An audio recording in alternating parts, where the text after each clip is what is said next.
evidence of some of what was different between what the 34 A's they had from their agents and the 34 A's that IEBC had at that time.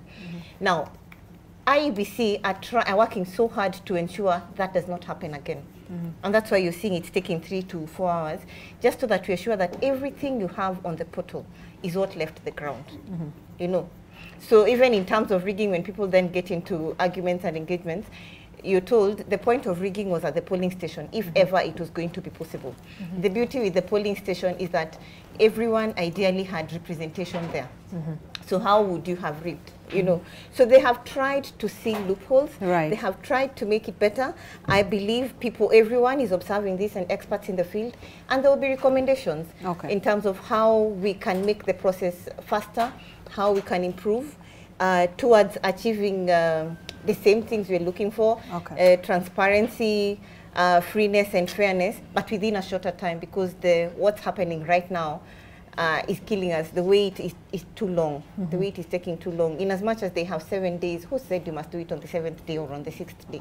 You know, so I'm sure we will be looking at ways of making sure that we can even do it on the 2nd day, because again, this is technology we are using. We should be getting better off, not worse off. It should be taking a shorter time, not a longer time. So maybe borrow lessons from what was right in the processes that we have stopped using, and improve what we are using now. And maybe also look into how the Gambians, the marble system works. You know, who knows, because they declare it doesn't take this long. But you can appreciate the fact that, I mean, the issue of trust in the election process has been a huge one for us.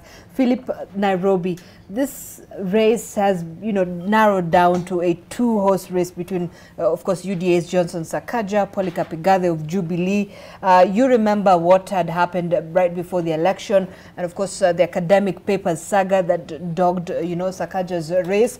But then again, so here we are. The capital city, Nairobi, which is, you know, a strategic devolved unit for any national government to control, billions at stake at the governor's disposal. You have been part of the leadership of this county in your own right back then.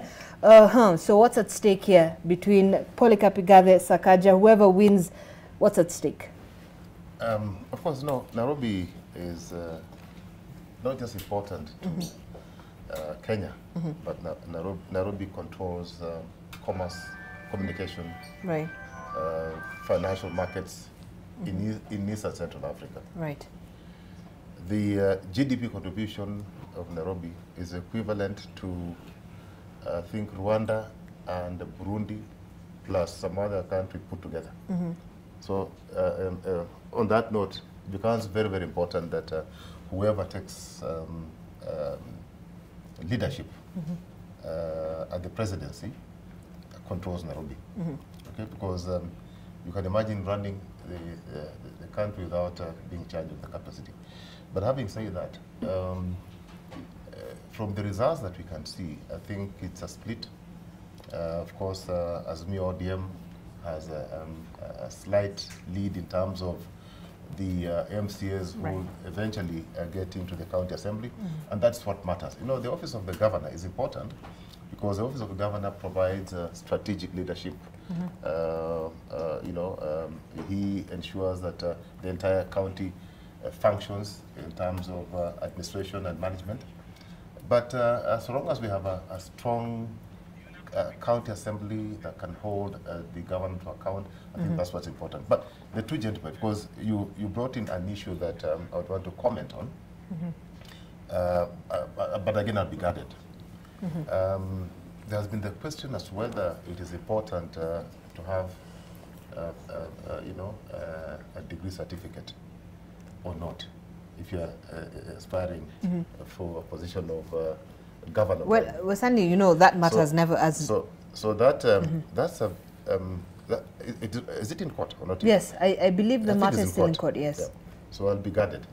So I'll talk generally. I think if you ask me, having been there for only 36 months, around the city for exactly 36 months, not an extra day, and having participated in governance of the city from the year 2000, when I was the chairman of NCBDA, a lobby group of business people that wanted to rejuvenate Nairobi. And of course, I also served for 3 years as a board member of the Nairobi Interim Oversight Board of Nairobi that was being funded by World Bank for 3 years.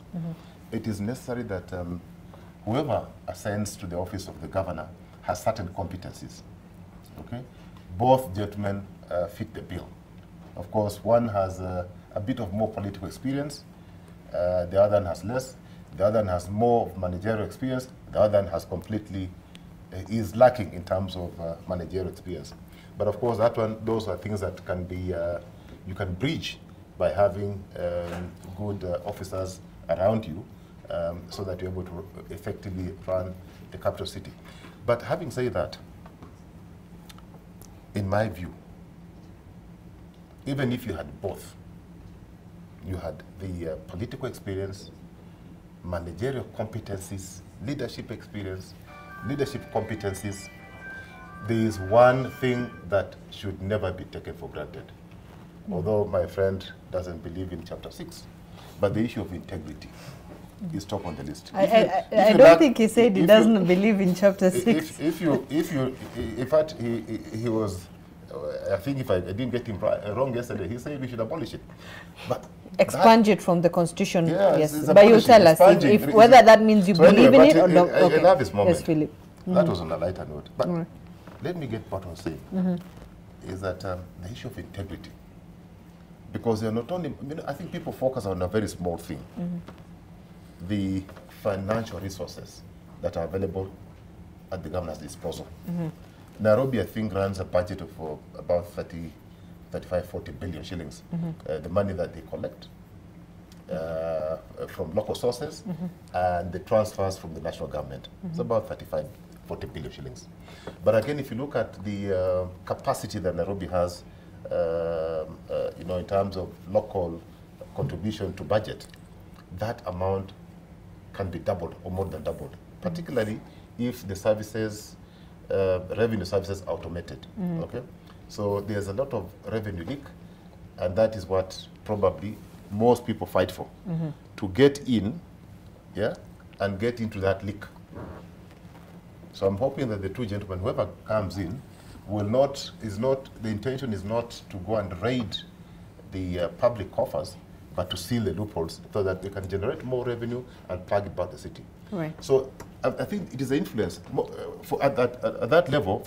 Governor, forget about governor, but at the presidential level, if you have influence in Nairobi, and Nairobi defines how the other cities around the region behave, of course, I think you would want that under your control.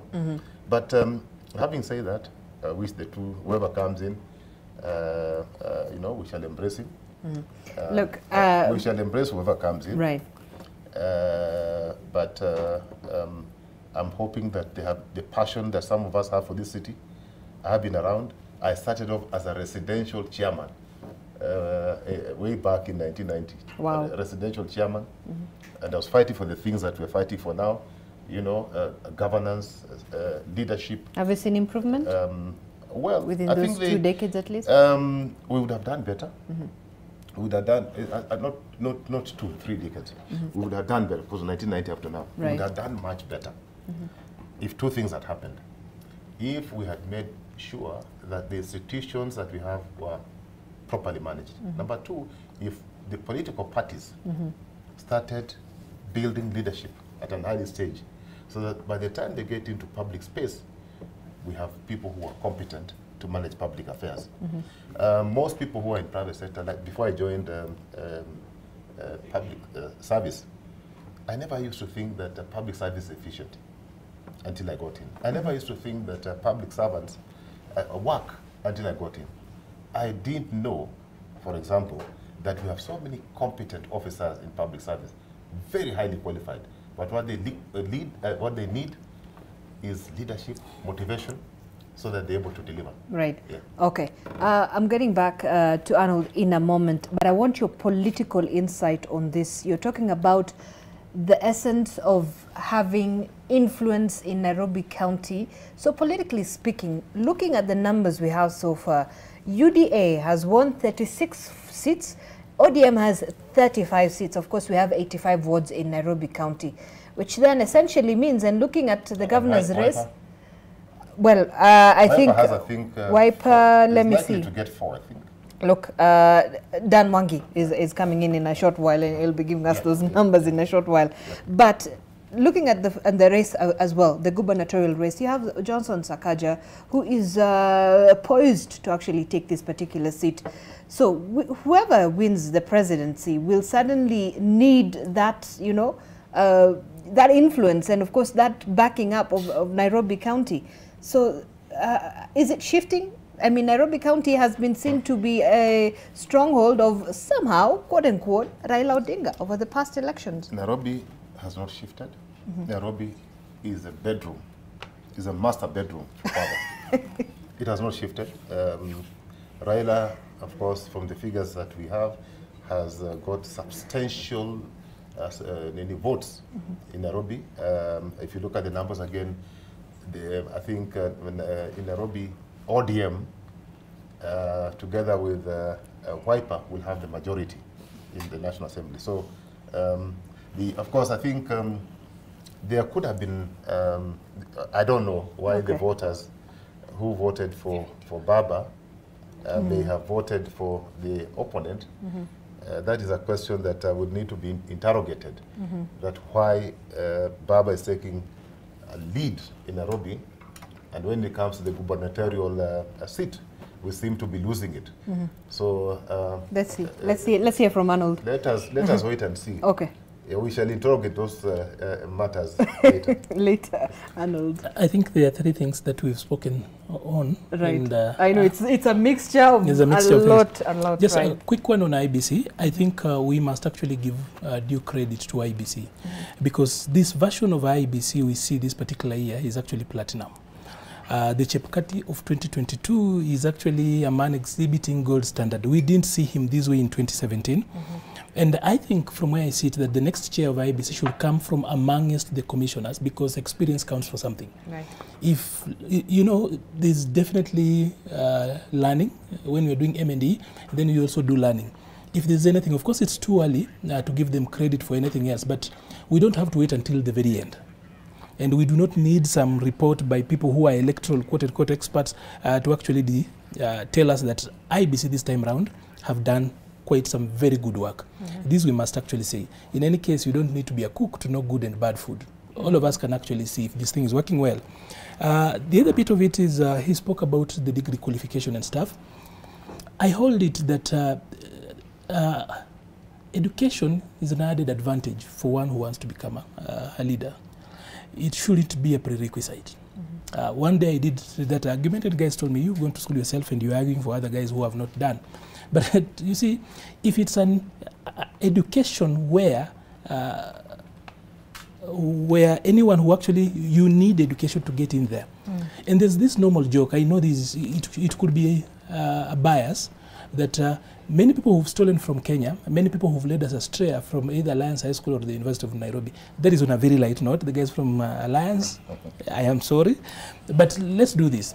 Education in and of itself is not a quality for good leadership. Like I said yesterday, if you're going to look for a good leader, he has to have 3 characteristics. Number 1, he should be caring. We talk about the 3 C's of leadership. The first C is caring, which technically Philip and the others love to call it empathy, that a leader must be empathetic to the cause of the other people. The second C is that a leader must have character. That is where chapter 6 is domiciled, and we do a lot of talking around that. And then the third and final C is that a leader must be competent. So you see, competence is actually a mixture of 2 things: education, experience, and so many other things. So sometimes we confuse education for competence. A lot of guys, that is why, for example, here at NMG, you guys have got something called the Media Lab. Why do you have a Media Lab? If you went to Daystar or you went to the University of Nairobi, you should just show up here and tell guys, hello, I have got a degree and I can actually run this newspaper, I can run this TV. No, it's not sufficient, right? That's why you guys have got a Media Lab, because every media house has got a style of how they do their things.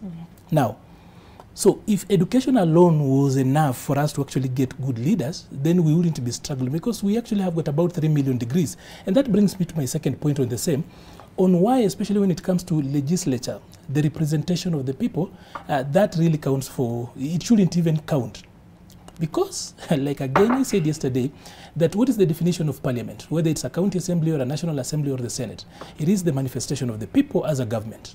So how a parliament looks like, you should be able to see a nation or a society in that. Now, how is having a degree a qualification for leadership? For you to get to qualify as a journalist to come here, you must have done something that is related to journalism, right?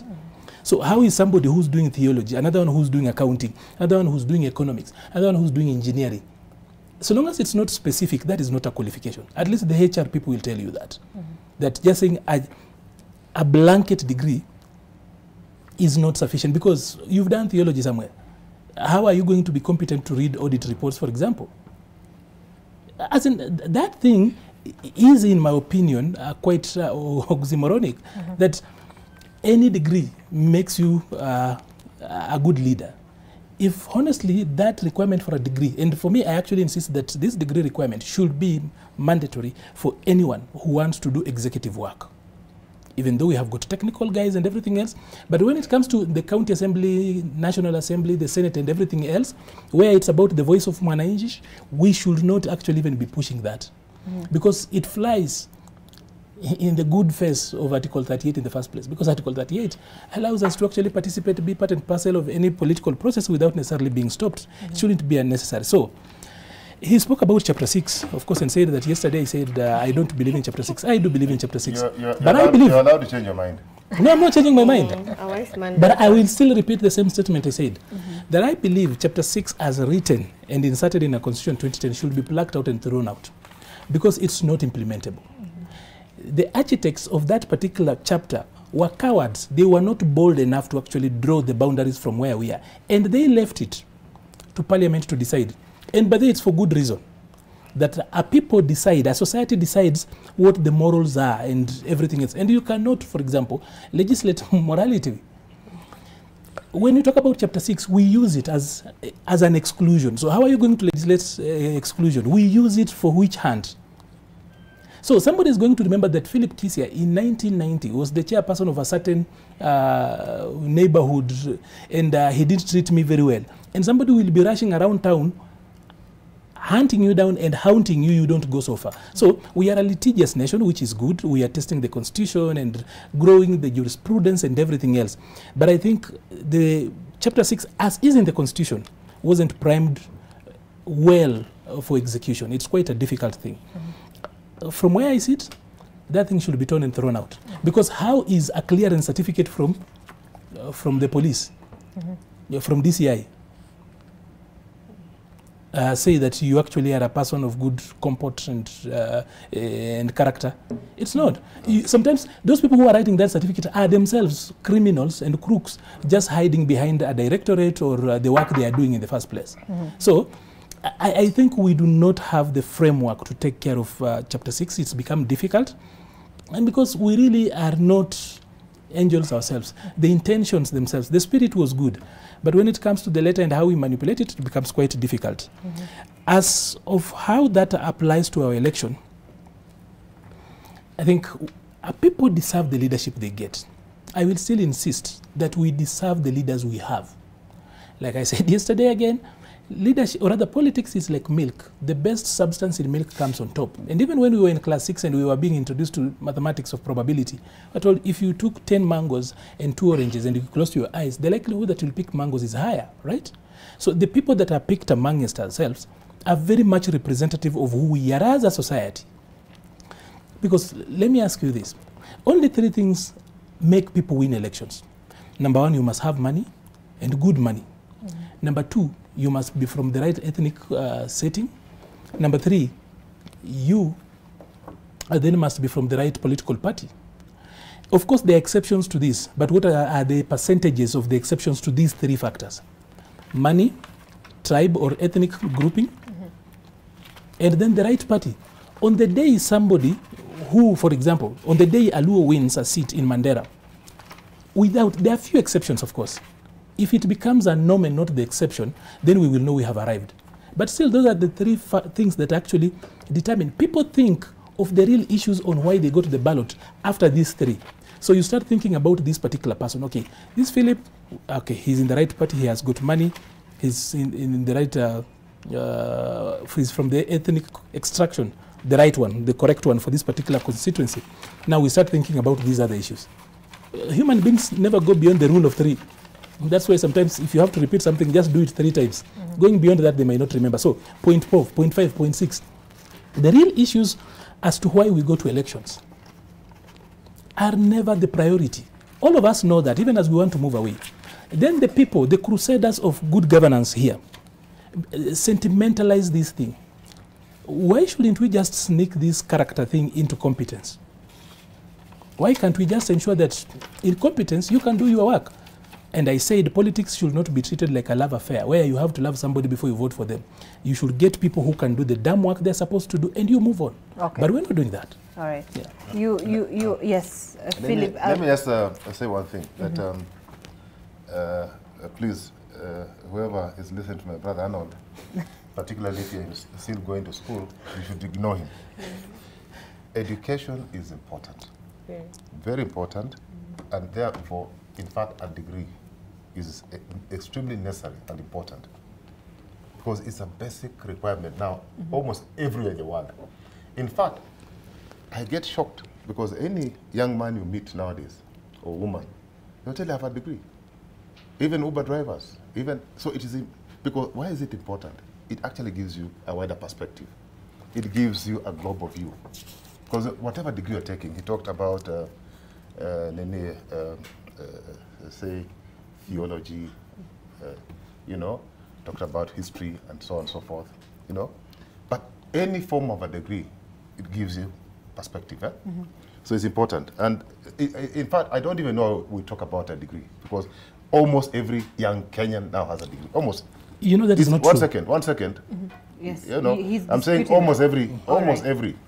So I'll come back, but I have to get a change. I need to correct that so that I don't forget. No, I was landing. Let him finish that one, then you can dispute it. So saying that nowadays, it's a basic thing. We should not even spend time talking about it. But again, he talked about what importance does it give to somebody holding executive office. In my view, a governor is a CEO of a county. Yes. Okay? A president is a CEO of a nation. Now, if at that level, you've not gone to school, there's something in management called posticum, okay?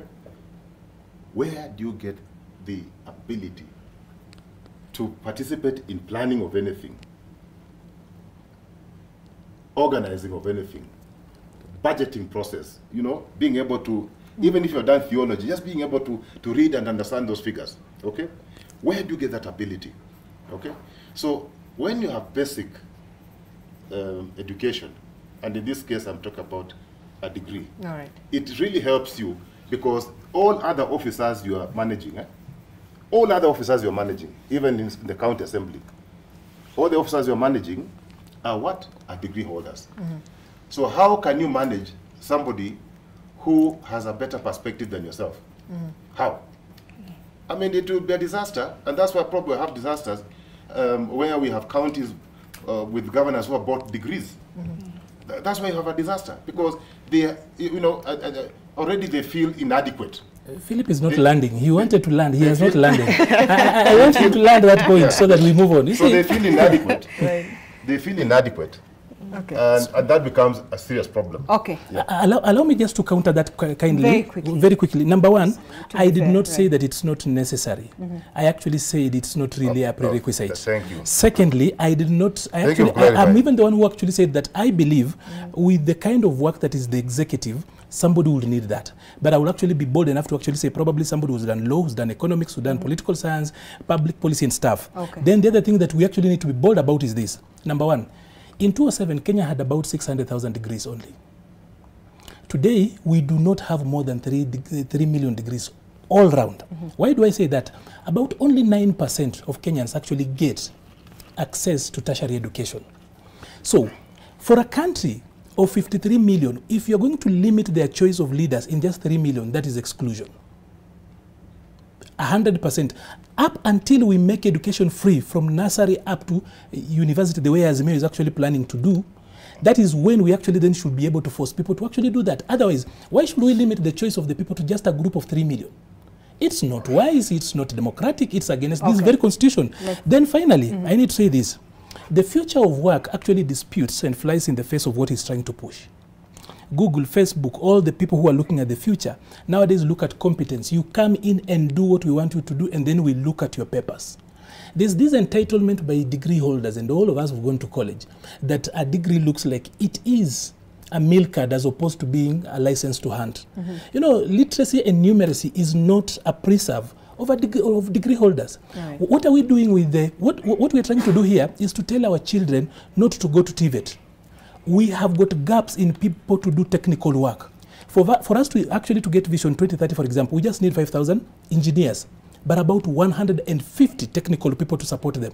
So if I'm going to a TVET and I'm already being told that even if I excel in that particular sector, I can never ascend to leadership, what are we telling to people at a time when we are trying to revert and go to the other side? Okay. Can we change the narrative? All right. Yeah. Let's hear from Machin. I think the first thing I would want to say about degrees and why sometimes I imagine is the reason why it was set as a minimum requirement to be leader of executive is because, you know, if you go to campus to study theology, for example, and the person who goes to campus to study medicine, and the one who goes to study education, there are some common courses you all do. And part of them help you think. Think. We had something called critical thinking. We had something in communication, if I remember.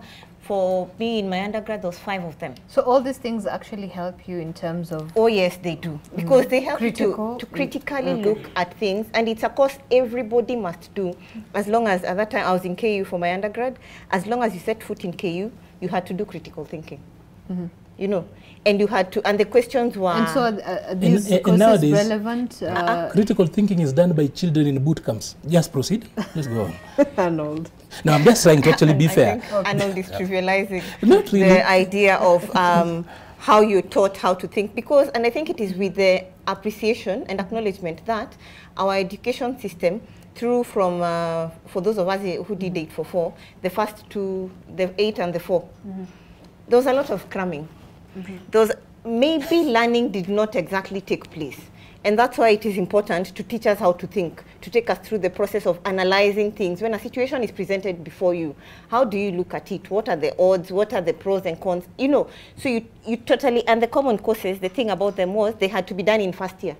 You know, so that as you progress and study whatever your specialization is, you have already been prepared to think to learn to think in a particular way, so that even as you're given powers at the end of the spectrum when you graduate, indeed, something has been looked at and they know that this one, anyway, this one can actually deliver for us. Right. But secondly, when you look at it in terms of exclusion, we cannot all lead. You have to find a way to do particular things. This is management, and especially for governors and presidency. If we want to think about exclusion, why don't you go to a quack to treat you? It is totally, absolutely exclusive to imagine that it is only people who study medicine who can pretend to want to treat us. It is, I think, it is exclusive. You know, it is exclusion, not exclusive. Why do you talk about professional courses and just the general academia? This is management we are talking about, and these people are in charge of our resources, taxpayers' resources, budgets to the trillions, to the billions. Surely you must have an idea. You must be able to think. You must be able to critically interrogate things that are presented before you. Why is A more important than B? And what would happen if A does not happen? Research is actually one of the other things that is taught as a critical course. They should then allow we in political fields to be the politicians Maliba, only. I allowed you to be. Maliba, I allowed you to be. Please allow me to be. Yeah. And the other thing is, I think with the appreciation of what experience does, nowadays there's transition. You actually can work, and with your work experience, you can actually transit, and I think it qualifies for undergrad. You know, you can actually, Maliba, please. You can actually transition. I wanted to help her, and she thinks I wanted to actually distort her. No, I wanted to help you. You can actually transition to executive, I think executive MBAs. And so if it is indeed true that you have experience and you are competent and all this, so where is the proof? Why is it that you haven't transitioned, you know, through the systems that are recognized? And this is not just Kenya. The systems are recognized globally. They're recognized because of processes of research. People have looked into this. People who manage without a form of structured education and people who manage without it. You know, when you compare, you can see the results in terms just of one those question, who have, allow me one question, Aching. Yes. Do you think that anyone who has done a diploma in mechanical engineering or a teacher is lesser than anyone with a degree? I would have to understand that which they study, which helps them process information, because at this point I am looking at the task at hand for the person in leadership. I cannot speak for the people in technical institutions. You will have to understand how they process information. Somebody went to school. No, Maliba, you are asking a question. You are not, it was not a debate. Allow me to be. My question is that we are killing TVET, we are killing middle-level, and that is where we need manpower. Our economy today does not need degree holders. It needs a lot of middle-level manpower, and here we are actually throwing around. I'll also call him Maliba, maybe so it's important to actually okay, let me give Philip this opportunity. Right. You know, any job, and if you've done management, and I'm sure you've done. That's what I'm actually saying. That they should look for us in management to run politics. Maliba, yeah, you know, or HR, there's something we call job analysis. I'm sure you know about job analysis. Yes. It talks about job specking. Yeah. It talks about the authority and personal specification, okay? So, you know, the question that we are asking, but he's not differed with us. We're talking about the office of the governor and the office of the president. That is taken care of. So those are CEOs. Yes. We must ask ourselves, how do we spec? What is the job analysis for that particular office? And then we give it. If a degree is one of them, and we've all agreed that a degree is necessary, a degree, executive, we have agreed a degree is necessary. We were not talking about MPs. We were talking about the presidency and the governor. Those are executive officers. Yeah. We can consider, and I agree with you, we probably should consider taking less qualifications in other areas. But all jobs need to be spec'd so that there's no debate. Yeah. Okay. And perhaps part of the training that then Bunge undergoes, I'm not sure if I'm sure they do this, is to enhance the capacity of parliamentarians in terms of how to process budgets, because that's a very key part of the role that they play for us as a nation. Okay. And so that whatever qualifications it is that you come in with, you're able to do part of the significance, the core things that took you there. Okay. But Maliba, again, we really have to hand this over. We need to allow Dan to work in. Yes, so Dan is here. Dan, our numbers guy. Dan, you know, you've come quite late. We're almost getting done with this in a few minutes, but please tell us, take us through the numbers, just give us a sense of exactly where we are and what we should know. All right, Zain, and I was here listening to your conversation on critical thinking. I'm also a KU alumnus, so I did critical thinking in first year, and it has helped me a lot. And Arnold, just so you know. You have vindicated not Arnold. Who's a critical thinker must stand for office. So that notwithstanding, I'm just to give you a quick update on what's happening. We are going to be looking at some of the things that are big on our website, ntvkenya.co.ke. Let me just take it from that slide. There's been an aircraft which has crash landed in Njoro, Nakuru, but there are no fatalities. Both those who are involved are all right. Nakuru's Women in Power. We've seen a lot of women being voted in Nakuru County. We have an article on that. Kenya Kwanza leads in woman rep count with 3 declared seats so far. That is another point. And then in Nakuru again, Leki Nyanjui has cried foul on IEBC final tallies in Nakuru. And so he is taking issue with them. He is rejecting the results as they are. And IEBC has also corrected erroneous announcement on Ruto's figures in Vendigua in the county of Kiambu. That's also an article that's on the website. So we have a lot more. Now, we take a look at these are the stories, and you can just find them on ntvkenya.co.ke. So this is how it looks in the Senate. So far, the Senate seats won. And, just for avoidance of doubt, this is the elected. And we have 1 senator elected from each of the 47 counties. And so the color coding remains. The yellow is Kenya Kwanza. And Kenya Kwanza so far in the Senate, or rather, when you see, Kenya Kwanza has 24 seats. Kenya Kwanza has 24 seats already, has secured 24 seats in the Senate. Azimio has 22. So there's a difference of 2 there, and then we have 1 which is in the other category. And so that is Kenya Kwanza has more seats in the Senate than what Azimio has. Kenya Kwanza has 24 I should say, and Azimio has 22. And so when you look at the map, let me just bring it size to one that will fit on the screen better. When you come on the map on the NTV website, you'll actually be able to see the names of the different senators who have won.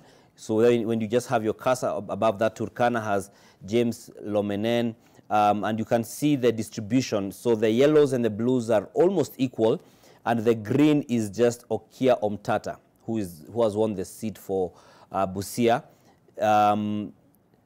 Yes, so we have, as you can see now, we have Marsabit Said Chute. I believe that's the pronunciation of Said Chute. And so you can see the blues and the yellows are almost the same, but according to the actual count, the yellows are more. We have 24 people who have won the Senate seat, and 22 who are from Kenya Kwanza, that is. And we have 22 from Azimio la Umoja One Kenya. And we have right here at this corner here, we have Okia Omtata, who is the senator-elect in the county of Busia. Now, let's look at the county governments. The county government, and earlier on in the Azimio la Umoja One Kenya briefing, we had them speaking about how they had, large numbers in regards to counties, and just for the avoidance of any delays, I'm refreshing that page just so that we can have the latest as has been updated by our team, specifically our NTV multimedia editor, that's Oliver Madenge. And so this is what is loading is a map which is on the county government and how it has played out. So far, Azimio has, so far Azimio has 20 governors. Kenya Kwanza also has 20, so we pretty much have a tie, and others are 2. And we could just sample some of them again on this map. Once you click on it, once you just pass your cursor on it, if you're using a touch screen, a phone, if you just click with your finger, it will show you who it is. So you can see Marsabit Mohammed Ali, we have Samburu Jonathan Lati, Letlit. Then we have Meru, who is one of the big performances in this election. Kawera Mwangaza, who has beaten two big wigs, we call them that, in the county of Meru. The incumbent, that is Kiraitu Murungi, as well as UDA's Mithika Linturi. There's Embu, Cecily Mbarire. So we are seeing also a large number of women, who are getting the seats. Then we have Nyeri Mutai Kahiga, who has been re-elected, Nyandarua Moses Kere. So we are seeing a number of them. In Taita Taveta, we have Andrew Mwadime, who has taken the seat there. And so on the overall, we are seeing that Kenya Kwanza and Azimio la Umoja One Kenya coalition party have a tie so far. And when you do that mathematics, that's 2020, that's 42, 5 counties to go. And when we come back from the break, we look at how the performance is currently at the National Assembly, which has a significant part to play when it comes to even the executive's ability to push its agenda. So we could see where Kenya Kwanza is, where Azimio is, where the other parties are, then even the constituent parties of each of these coalitions, how they're performing. We'll pick up on that shortly after this break. Stay with us.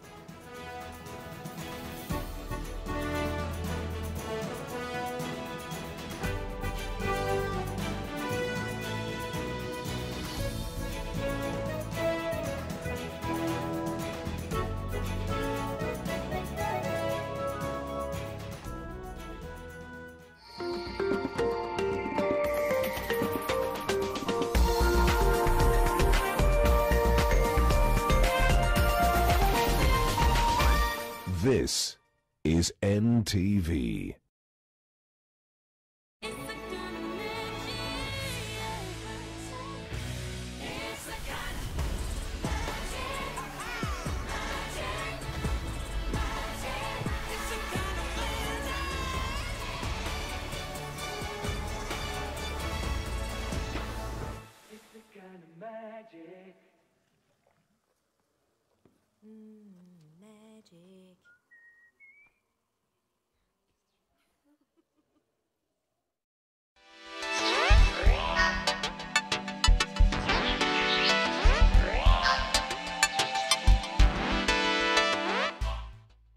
September 2022 intake, download an application form from our website and enroll today. Or visit any of our campuses in Limuru, Nairobi, Machakos or Nakuru. This is St. Paul's University, your university of choice.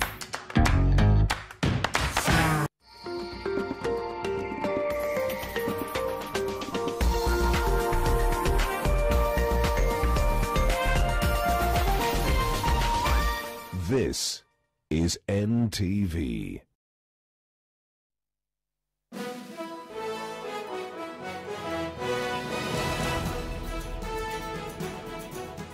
Welcome back to our coverage of Decision 2022 as the country awaits the final tallies on the different ballots that they cast, the different positions. Some are already in, some are yet to be in.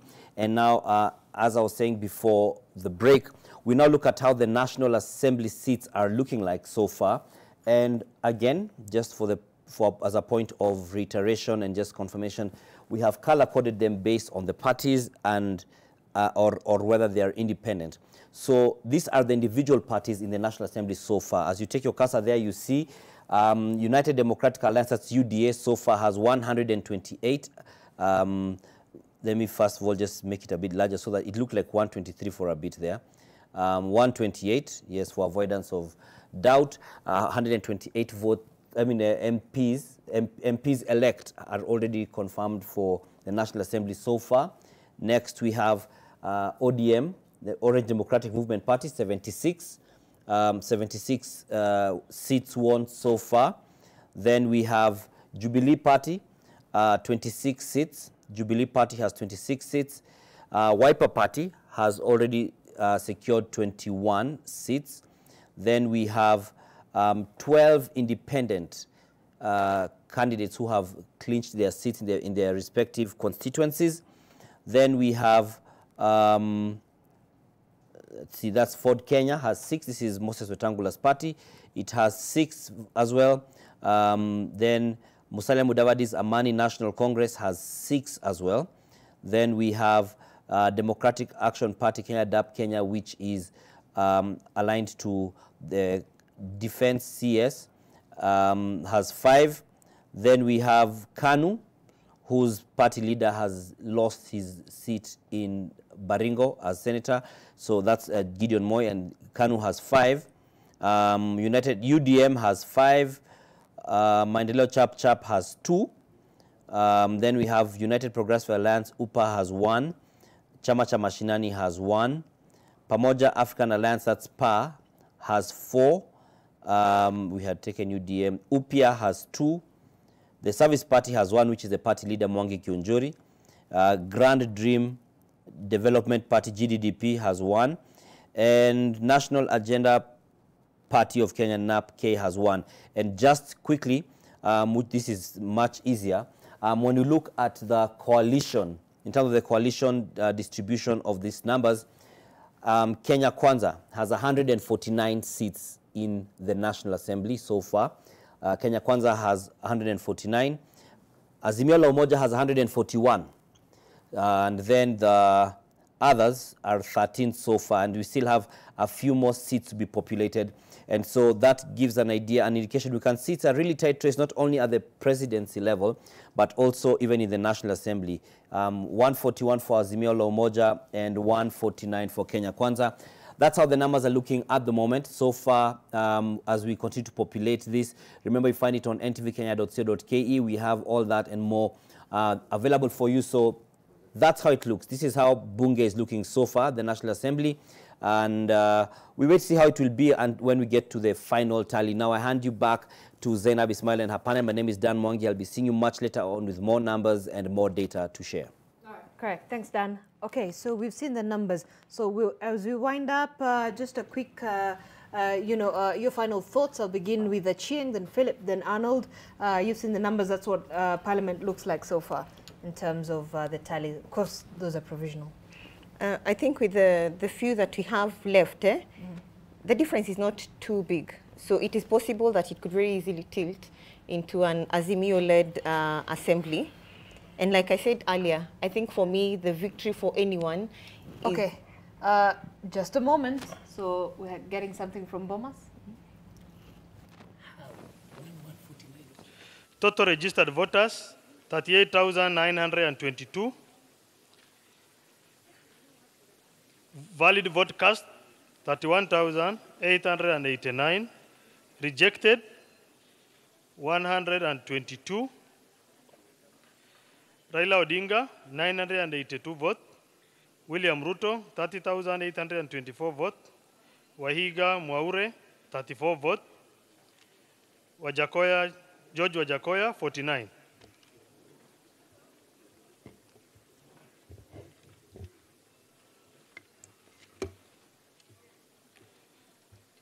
Belgut constituency in Kericho County.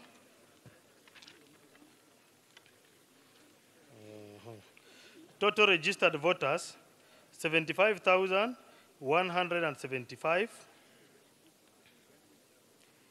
Total valid vote cast, 57,877. Rejected ballots, 295. Raila Odinga, 2,140. William Ruto, 55,631. Wahiga Mwaure, 30 votes. Wajakoya George, 76.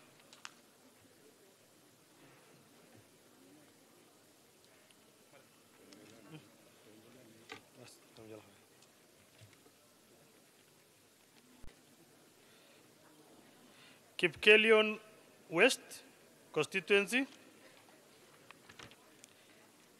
Total registered voters, total registered voters, 52,960. Total valid vote cast, 41,903. Rejected, 209. Raila Odinga, 1,767. William Ruto, 40,056. Wahiga Mwaure, 29. George Wajakoya, 51.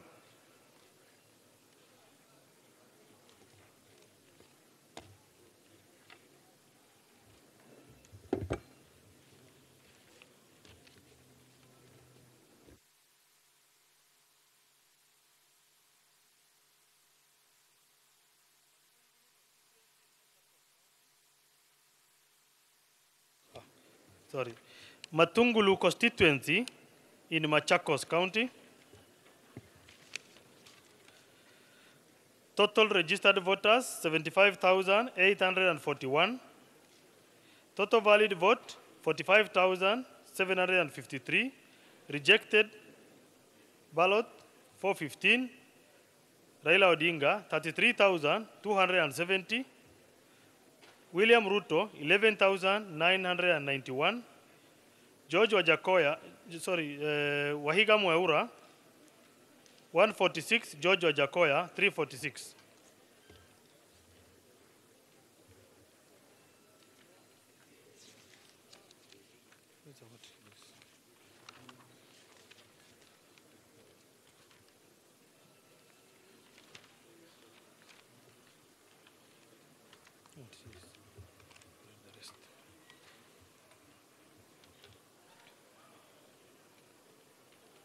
Mukurweini constituency in Nyeri County.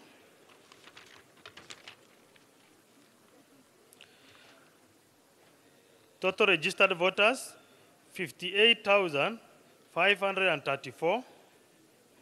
Total valid vote, 40,131. Rejected ballot, 245. Raila Odinga, 5,514. William Ruto, 34,322. Wahiga Mwaure, 132. George Wajakoya, 163.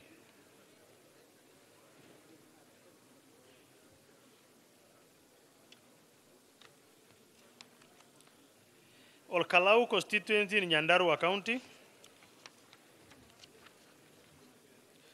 Total registered voters, 72,997.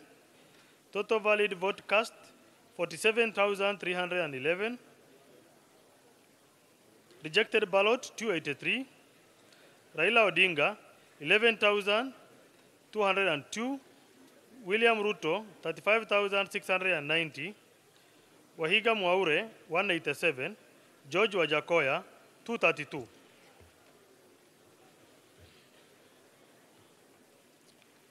Kibwezi West constituency in Makueni County.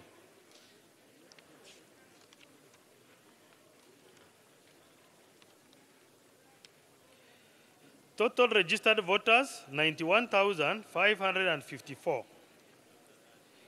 Total valid vote cast 53,940. Rejected ballot 365. Raila Odinga 40,909. William Ruto 12,635. Wahiga Mwaure 102. George Wajakoya 294.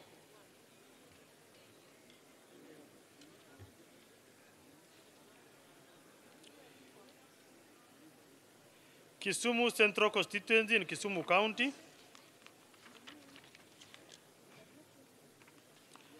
Total registered voters 130,149.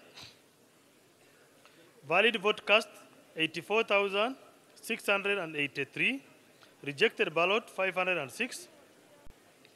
Raila Odinga 79,955. William Ruto 4,458.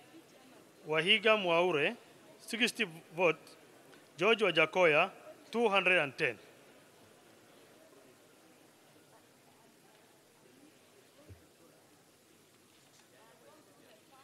Igembe Central, Meru County.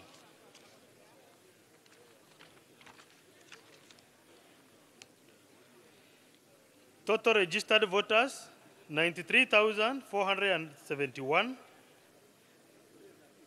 Valid vote cast 59,299. Rejected ballot 438. Raila Odinga 13,343.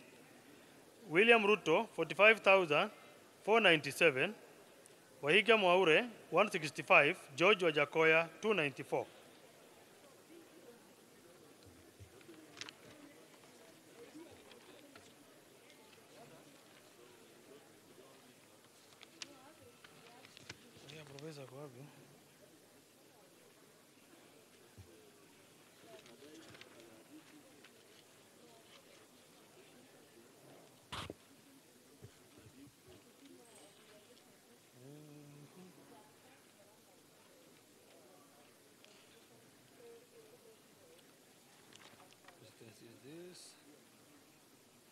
Embakasi East constituency in Nairobi.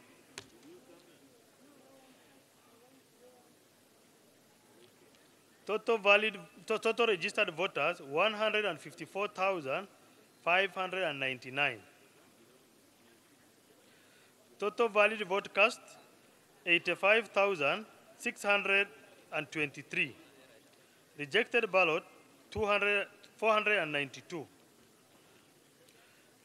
Raila Odinga 53,982. William Ruto 30,976. Wahiga Mwaure 271. George Wajakoya 388.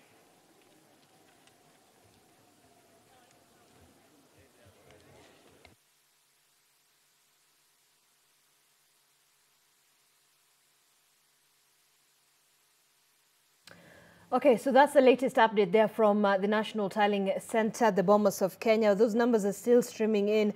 We have to wind this up. I'm going to give you only 10 seconds, just 10 seconds each to just make your final thoughts known, and then we hand this over to the Swahili team. No, 1 minute is too long. 1 minute will be too long, Philip. You were winding up. Yeah, I was winding up.